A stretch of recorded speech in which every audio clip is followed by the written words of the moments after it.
Tarekat Tijaniyah. Ya. Tarekat Tijaniyah itu diriwayatkan oleh Sidi Ahmad Tijani. Beliau berguru kepada banyak masyayikh, ada yang Syaziliyah, ada yang Samaniyah. Bahkan waktu di Madinah, beliau bertemu dengan salah satu ulama besar, namanya Muhammad ibn Abdul Karim As-Samani. Maka beliau ngambil talqin zikir juga di sana dan berguru, lalu dengan berkat bimbingan para masyayikh-masyayikh tersebut, beliau mencapai kualitas rohani yang bahkan melewati guru-gurunya tersebut. Ya, maka beliau dapat izinlah oleh Allah, secara rohani oleh Rasulullah dan secara ijazah dari guru-gurunya, ijazah tertulis untuk mengajarkan zikir, untuk membimbing umat, sahabat-sahabatnya, teman-temannya zikir. Salah satu zikirnya la ilaha illallah, ya, kemudian juga ada salawat dan macam-macam salawat. Ini kekhasan dari Sidi Ahmad Tijani. Namun teman-teman, tarekat Tijani ini diriwayatkan oleh murid-muridnya. Nanti ada murid-muridnya yang terjebak kepada fanatisme. Contohnya, ada yang mengatakan bahwa salat Fatih ini lebih mulia dari Quran, dan semua itu dinisbatkan ke tarekat Tijaniyah, dan itu tidak benar. Walaupun ada orang Tijani ngomong begitu, ya.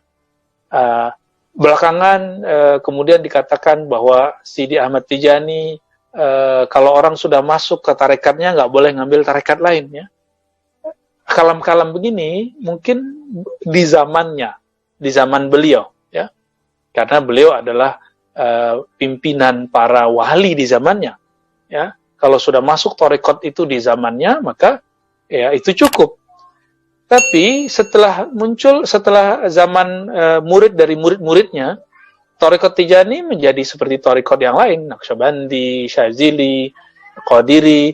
Artinya unsur kurikulumnya, unsur yang kita sebut tahzibun nafsiyahnya, terapi nafsiyahnya lebih dominan daripada ma'rifatu ar-ruh, ma'rifatul ilah, ya, kepada knowledge mengenai sir-sir dari ruh yang Allah titipkan kepada qalbu Sidi Ahmad Tijani.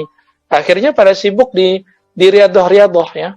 Baca salawat ini lebih afdal begini, lebih afdal begini. Nah, itu sama, semua tarekat sama, ya. Dan semua imam tarekat ngomong dengan hal yang sama. Jadi saran saya, coba cari nanti sanad tarekat Tijani yang tidak terkena oleh masalah ini, ya, fitnah-fitnah seperti tadi, dan itu masih ada, ya. Mereka masih banyak dan kita bisa temui, ya. Saya pernah konfirmasi ke ulama-ulama di Mesir, ya, kita tanya kepada masyayikh-masyayikhnya, ustadz-ustadznya juga, apa emang orang Tijani ngomong begitu, bahwa sholawat ini lebih afdal di Quran? Oh, nggak ada gitu. Atau orang yang udah ngambil Tijani nggak boleh ngambil yang lain? Enggak, ternyata Syekh Muhammad Abdul Latif At-Tijani sendiri itu tidak mengatakan itu, padahal beliau tarekatnya Tijani dan ahli hadis. Tarekatnya banyak sekali, ya.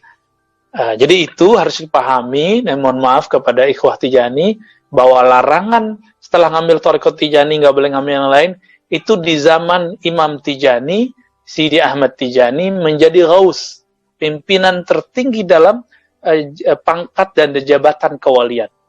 Adapun setelah generasi ketiga lah, ya, itu menjadi biasa lagi, sama seperti tarekat-tarekat yang lain. Nah, karena al-ghaus ini jatah dari Allah kepada orang yang mengerti ma'rifatuz zat, mengerti sir dari zat Allah Subhanahu wa taala yang mereka tidak boleh bagi kepada umat secara serampangan.